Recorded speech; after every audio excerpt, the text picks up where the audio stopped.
biyoloji müəllimi Şəmsiyə Seyidbəyli bu gün sizə D209-u 2-ci hissədən hüceyrə biyologikasından 167-ci sualın izahını verəcəm.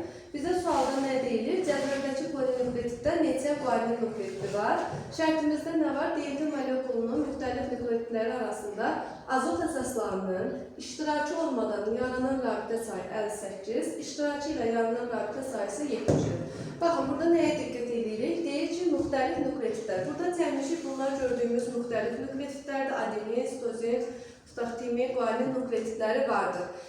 Və deyir ki, azot əsaslarının iştirakı olmadan yaranan rabitə sayı. Deməli, azot əsasının iştirakı olmadan rabitə sayı kovalent rabitələrdir. Yəni, biz bilirik ki, DNT molekulunda kovalent rabitələrin sayı ümumi nukleotidlərin sayından 2 vahid azdır.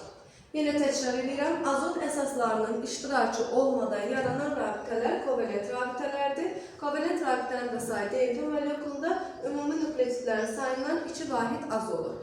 Və deməli, n çıxılsın 2 58-ə bərabərdir. Buradan n bərabərdir 60-a. Deməli, bizim DNT molekulumuzda 60 nukleotid vardır.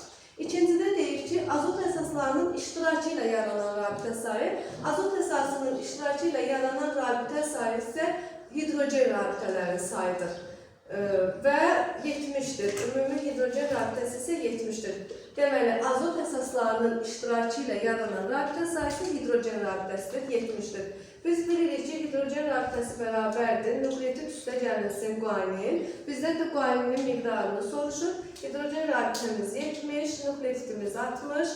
Buradan da guaninimiz 10 edər. Düzgün variantımız 10 olar. Bir də təkrar baxın uşaqlar, bu üçü bir yerdə nukleotiddir. Hərflərimizin tək-tək özləri isə azotlu əsaslardır. Sağ olun, təşəkkürlər.